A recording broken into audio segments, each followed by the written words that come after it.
दिल्ली के कोने कोने से आए हुए आज मेरे सभी साथियों को मेरा नमस्कार, मेरा प्रणाम। मुझे बेहद खुशी है, इतनी सारी महिलाएं आज इस कार्यक्रम में आई हुई हैं। सब लोगों को मेरा सादर प्रणाम।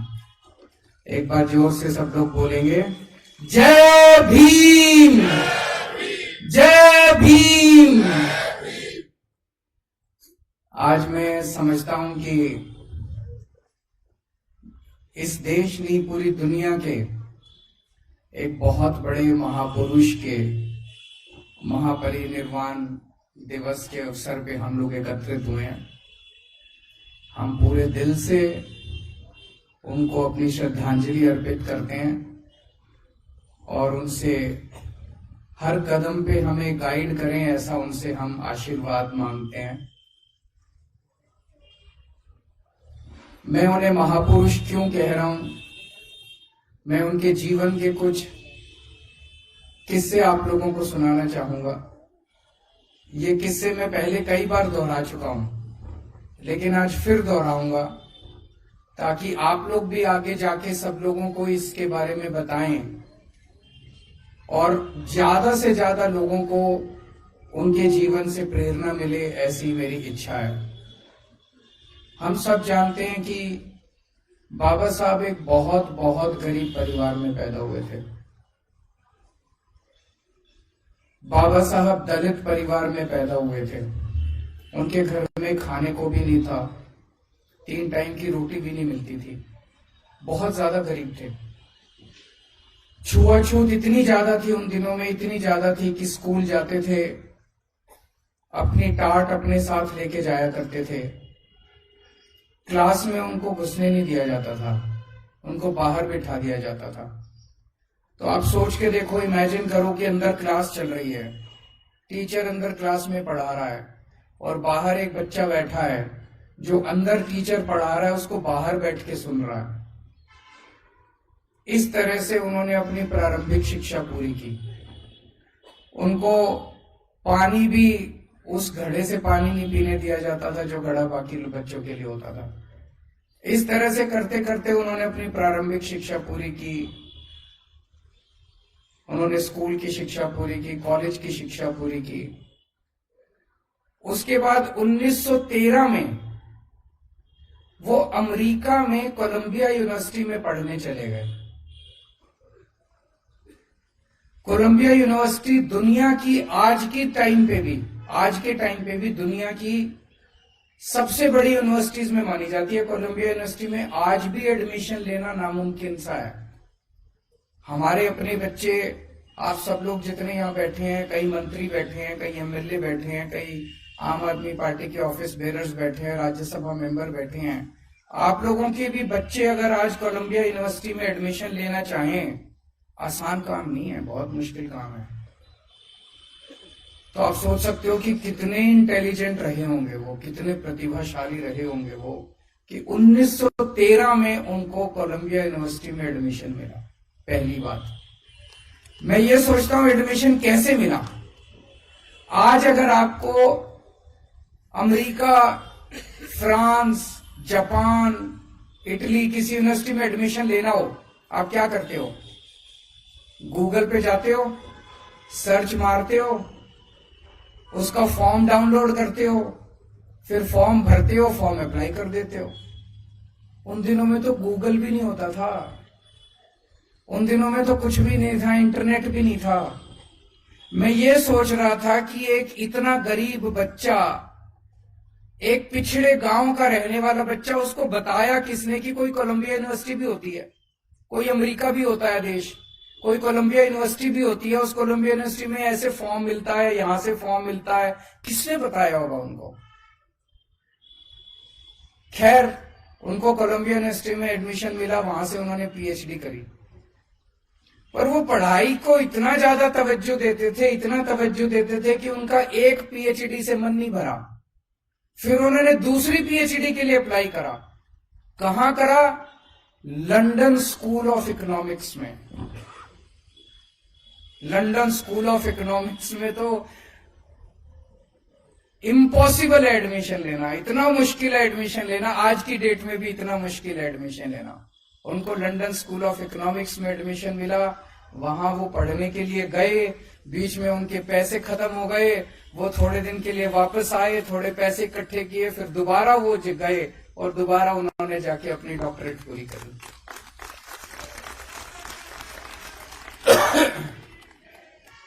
उन्होंने बहुत ज्यादा शिक्षा को महत्व दिया, बहुत ज्यादा। मैं तो कई बार ये सोचता हूं कि वो टाइम के पहले, हमारे देश का दुर्भाग्य है कि टाइम के पहले हम लोगों को छोड़ के चले गए। अगर 10 साल और रह जाते, वो 15 साल और रह जाते, मैं समझता हूं कि अपने जीते जी वो देश के सारे सरकारी स्कूल ठीक कर जाते। आज 75 साल हो गए देश को, 75 साल में इन सारे लोगों ने मिलकर देश के सरकारी स्कूलों का बेड़ा गर्क कर दिया। इन लोगों ने, शिक्षा इनके एजेंडा में ही नहीं है। कोई पार्टी नहीं चाहती कि देश के बच्चों को, गरीब बच्चों को शिक्षा मिले। अकेला वो शख्स, मैं उठा के देखता हूं इतिहास, पूरे इतिहास में आजादी ने बहुत बड़े बड़े सूरमा पैदा किए, अकेला वो शख्स है जिसने शिक्षा को महत्व दिया, और किसी ने शिक्षा के बारे में बात नहीं करी, क्योंकि उसने भुगता था, उस शख्स ने भुगता था, उसने उस गरीबी से निकल के और उसने इतनी अच्छी शिक्षा प्राप्त की थी। आज भी आप देख लो, इन सारी पार्टियों ने हमारा सारा एजेंडा चोरी कर लिया। सबसे पहले तो हम ही थे, हम जाके कहते थे केजरीवाल की गारंटी, केजरीवाल की गारंटी, कहते थे कि नहीं कहते थे? अब ये वाले भी कह रहे हैं गारंटी, वो वाले भी कह रहे हैं गारंटी। घोषणा पत्र, संकल्प पत्र, मैनिफेस्टो, सारे गारंटी, इसकी गारंटी, उसकी गारंटी, सारे गारंटी दे रहे हैं। सारे फ्री बिजली की बात कर रहे हैं, सारे फ्री इसकी बात कर रहे हैं, उसकी। शिक्षा की बात आज भी कोई नहीं कर रहा। शिक्षा की गारंटी केवल और केवल आम आदमी पार्टी दे सकती है। क्यों? हम बाबा साहब अम्बेडकर के चेले हैं।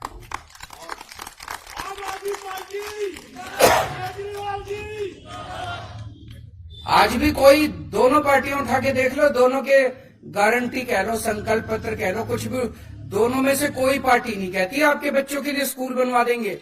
दोनों में से कोई पार्टी नहीं कहती सरकारी स्कूल ठीक कर देंगे, फ्री में ये दे देंगे, फ्री में वो दे देंगे। शिक्षा की बात केवल आम आदमी पार्टी करती है और कोई पार्टी नहीं करती। तो शिक्षा के ऊपर आम आदमी पार्टी ने बहुत काम किया है, क्योंकि हमें दिल से लगता है कि हम बहुत आम लोग हैं। ये जितने अपने एमएलए हैं, 90% से ज्यादा अपने एमएलए कोई पार्टी के किसी नेता के या किसी उसके बच्चे नहीं है, कोई पॉलिटिक्स से नहीं आए थे। हम सब लोग आम लोग हैं, आम जिंदगी से आए और एक आम आदमी की समस्या को समझते हैं। मेरे पिताजी, मेरी माताजी, मेरे दादाजी, मेरे नाना जी, मेरी नानी, मेरे मामे, दूर दूर तक मेरी पूरी रिश्तेदारी में कोई पॉलिटिक्स में नहीं है। हम पॉलिटिक्स से नहीं आए। ऐसे ही सारे हमारे एमएलए, हमारे मंत्री हैं जो बहुत आम जनता के उससे आए हैं। हम शिक्षा के महत्व को समझते हैं कि अगर एक परिवार के बच्चे को शिक्षा मिल जाए, उस परिवार की तो वो तो गंगा नहाया हो जाता है। वो परिवार, उसका तो फिर बेड़ा पार हो जाता है, उसकी गरीबी भी दूर हो जाती है, उसकी कई समस्याएं दूर हो जाती है। और अगर किसी परिवार के बच्चे को शिक्षा ना मिले तो आने वाली पीढ़ी दर पीढ़ी वो पिछड़ा ही रहता है, वो आगे नहीं बढ़ पाता। तो शिक्षा सबसे जरूरी है, ऐसा हम लोगों को वो है। तो सबसे ज्यादा हम लोगों ने शिक्षा पे जोर दिया। और जितना मैं सोचता हूं, मुझे लगता है कि जानबूझ के इस देश के अंदर 75 साल जानबूझ के लोगों को अशिक्षित रखा गया। अगर 5 साल के अंदर, 7 साल के अंदर आम आदमी पार्टी की दिल्ली सरकार दिल्ली के 2 करोड़ लोगों के बच्चों को अच्छी शिक्षा दे सकती है, तो 75 साल में क्या हमारे देश के लोगों को, 140 करोड़ लोगों को अच्छी शिक्षा नहीं दी जा सकती थी? दी जा सकती थी। जानबूझ के अनपढ़ रखा गया, जानबूझ के अशिक्षित रखा गया। 2 मंत्र थे बाबा साहब की जिंदगी के, संघर्ष और सेवा, और हमारे ऊपर ये दोनों लागू होते हैं। जब अपनी 70 में से 67 सीट आई थी तो मैंने सोचा था चलो अब संघर्ष पूरा हुआ, अब सेवा करेंगे। लेकिन इन्होंने जो तंग करा हम लोगों को, काम नहीं करने दिया, इतने अड़चन अड़ाई, इतने एक के बाद एक कानून लेके आ रहे हैं, ये भी पावर हमारी, ये भी पावर हमारी। केजरीवाल की कोई पावर नहीं है कि बिना पावर के भी हमने इतना काम कर दिया। तो तब मेरे को अब लगने लगा कि आम आदमी पार्टी तो पैदा ही संघर्ष के लिए हुई है। जो जो आम आदमी पार्टी में आए वो ये सोच ले भाई ये कांटों का ताज है। हम पैदा ही, हमारा पूरा जीवन ही संघर्ष है, संघर्ष में ही जीना है अपने को। जैसे बाबा साहब अम्बेडकर का पूरा जीवन ही संघर्ष था, हमें भी संघर्ष में ही जीना है। आज भी ये मतलब कभी ये काम रोकेंगे, कभी वो काम रोकेंगे, अफसर तुमको रिपोर्ट नहीं करेंगे, ये नहीं करेंगे, वो नहीं, काम नहीं करने देना है लोगों को। और हमने भी ठान लिया काम तो करके रहेंगे हम। जब हम सड़क पे थे तभी काम करवा लेते थे इन लोगों से, अब तो हम अंदर आ गए, कुछ ना कुछ रास्ते निकल ही जाएंगे। तो एक तो संघर्ष से घबराना नहीं है। संघर्ष हमारे जीवन का सबसे बड़ा, आज आपके 3-4 नेता जेल के अंदर हैं। आज अगर वो झुक जाएं, अगर वो इनकी बात मान लें, अगर वो आज बीजेपी में चले जाएं, 2 दिन के अंदर बाहर आ जाएंगे। मनीष सिसोदिया को देखो, उनकी वाइफ कितनी बीमार है, कितनी ज्यादा बीमार है।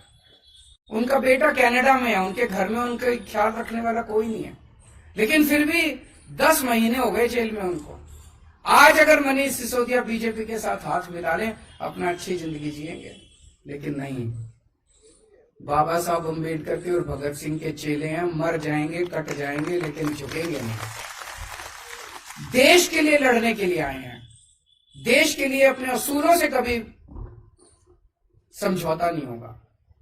बाबा साहब अम्बेडकर की भी जिंदगी आप पढ़ो, कितने ऐसे मौके आए जब उनको कहा गया समझौता कर लो, इस चीज पे समझौता कर लो, उस चीज पे है ना, कि कितने सारे ऐसे मौके आए, कभी समझौता नहीं किया उन्होंने किसी चीज पे समझौता। हमें भी समझौता नहीं करना, देश के साथ समझौता नहीं होगा, मुल्क के साथ समझौता नहीं होगा, जनता के लिए दूसरी चीज सेवा। भगवान, हमने पिछले जन्म में कुछ अच्छे काम करे होंगे, जो हम जैसे आम लोग, छोटे छोटे परिवारों से आए हुए लोग, छोटे छोटे बैकग्राउंड से आए हुए लोग, मध्यम परिवार के इतने सारे हम एमएलए, हम सारे लोग, हमको ऊपर वाले ने कितना बड़ा मौका दे दिया। कोई एमएलए बन गया, कोई मंत्री बन गया, कोई मुख्यमंत्री बन गया। इसको हमें एक अवसर के रूप में देखना है कि ऊपर वाले ने अवसर दिया है। ऊपर वाला हर एक किसी को ऊपर वाला पैसे दे देता है, किसी को ऊपर वाला सत्ता दे देता है, किसी को ऊपर वाला कुछ दे देता है। लेकिन अगर उसको घमंड हो जाए, अहंकार हो जाए कि ये मेरे को तो मेरी वजह से मिला और मैं पता नहीं कितना हूं, बस वो खत्म है वो आदमी। हमें ये सोचना है कि ये भगवान ने हमें दूसरों की सेवा करने के लिए सत्ता दी है, भोगने के लिए सत्ता नहीं दी। तो इस सत्ता को हमें सेवा के लिए इस्तेमाल करना। जितनी भी बहुत अड़चने हैं, मेरे पास कई एमएलए आते हैं, जी ये काम नहीं हो रहा, वो काम नहीं हो रहा, बहुत अड़चने आएंगी, सारे कोशिश करेंगे। आपसे आज ये आपके काम में अड़चन क्यों डाल रहे हैं? आज अगर आप सक्सेसफुल नहीं होते, सफल नहीं होते, कोई अड़चन ही नहीं आती। आज अगर आप स्कूलों का काम नहीं करते, अस्पतालों का काम नहीं करते, महिलाओं का सफर फ्री नहीं करते, बिजली फ्री नहीं करते, पानी फ्री नहीं करते, तीर्थ यात्रा फ्री नहीं करते, कोई अड़चन डालने वाला नहीं था। अगली बार दिल्ली हार जाते, उनको पता था, उनको पता है दिल्ली अब आपसे कोई नहीं छीन सकता। दिल्ली के लोग आपसे बहुत प्यार करते हैं, दिल्ली के लोग आपको छोड़ने वाले नहीं है, इसीलिए वो छीनने के लिए अड़चन तो डालेंगे। जितनी अड़चन डाल रहे हैं उतना आपको खुश होना चाहिए कि हम सफल हो रहे हैं, और उनकी नींद हराम कर रखी है, इसीलिए वो अड़चन डाल रहे हैं। तो अड़चनों को पार कर करके आपको सेवा करनी पड़ेगी, और सेवा के लिए ही पैदा हुए हैं, सेवा जरूर करनी खूब। दूसरी चीज, सबकी सेवा करनी है, चाहे वो बीजेपी वाला हो, चाहे वो कांग्रेस वाला हो, चाहे वो आम आदमी पार्टी वाला, उसमें कोई वो नहीं करना। हमें कई बार मन में आता है ये तो बीजेपी वाला, इसका मैं काम क्यों करूं, उसका भी काम करना है, उसका भी दिल जीतना है। एक दिन ऐसा आएगा जब दिल्ली के 2.5 करोड़ लोग आम आदमी पार्टी के मेंबर होंगे, और एक दिन ऐसा आएगा जब देश के 140 करोड़ लोग आम आदमी पार्टी के मेंबर होंगे। और आम आदमी पार्टी से मेरा मतलब आम आदमी पार्टी नहीं है, मेरा मतलब मुल्क है। मुल्क के लिए काम करना है अपने को। अगर कल को मुल्क और आम आदमी पार्टी के बीच में चुनना हो तो आम आदमी पार्टी को लात मार देना, मुल्क के लिए काम करेंगे। तो अपने को, मैंने कोरोना के टाइम में ये बहुत अच्छा एग्जाम्पल देखा था। कोरोना के टाइम में मैं देखता था कि तीनों पार्टियों के लोग मिल गए थे, आपस में ऑक्सीजन की जरूरत है, ये कांग्रेस वाला उसको फोन कर रहा है, वो उसको फोन कर रहा है, हाँ भी है, ऑक्सीजन का सिलेंडर है। दिलीप बताया करता था, दिलीप पांडे अपना कोऑर्डिनेट करता था सारा, और इतनी अच्छे तरीके से तीनों पार्टियों ने मिलकर काम किया था। वो स्पिरिट अपने को रखनी है। हम कोई दुश्मन थोड़ी है एक दूसरे के, एक ही तो मुल्क के लोग हैं। पता नहीं क्यों इतना जहर भर लिया हम लोगों ने आपस में एक दूसरे के दिल। तो सबका काम करना है, सबकी सेवा करनी है। आज हम दिल्ली के अंदर जो काम कर रहे हैं, बच्चों को अच्छी शिक्षा दी, हमारे पास क्या है? हमारे पास तो कुछ भी नहीं है। फक्कड़ लोग हैं, ना पैसे अपने पास, ना आदमी अपने पास, बस लोगों का आशीर्वाद है। जो 18 लाख बच्चे सरकारी स्कूलों में पढ़ते हैं, आज हर एक का माँ बाप मानता है कि यार इन्होंने मेरे बच्चों का भविष्य तो बना दिया। उन 18 लाख बच्चों के माँ बाप का आशीर्वाद हमारे साथ है। आज जो करोड़ों लोगों का हमने मोहल्ला क्लिनिक में इलाज कराया, करोड़ों लोगों का अस्पतालों में इलाज कराया, अगर किसी का एक्सीडेंट हो जाए तो उसका मुफ्त में इलाज होता है। वो कुछ तो आशीर्वाद शीश देके जाता होगा ना। उनके आशीर्वाद हमारे साथ हैं, यही हमारी संपत्ति है। तो सेवा करनी है, संघर्ष करते रहना पड़ेगा, पूरी जिंदगी संघर्ष करना पड़ेगा। हताश मत होना, डरना मत। और आज बाबा साहब अंबेडकर के महापरिनिर्वाण दिवस के अवसर पे ये अपने अपने मन में कसम खा के जाओ कि उसी रास्ते पर पूरा जीवन उनका संघर्ष ही तो था। आखिरी दम तक संघर्ष कर रहे थे वो। कितने किस्म किस्म के संघर्ष किए उन्होंने, राजनीतिक लेवल पे, सामाजिक लेवल पे, हर स्तर पे उन्होंने संघर्ष किया। जीवन ही संघर्ष है। जिस दिन जीवन में हमने समझौते कर लिए और हम कमजोर पड़ गए, उस दिन जिंदगी खत्म है तुम्हारी। आज एमएलए हो, कल एमएलए भी नहीं बचोगे। यही तो, समझौता नहीं करना, आगे बढ़ना है, मजबूती के साथ आगे बढ़ना है। और संघर्ष में ही खुशी ढूंढनी है। उसी में खुशी आने लगेगी जिस दिन संघर्ष को अपने जीवन का हिस्सा बना लेंगे। बहुत बहुत शुक्रिया।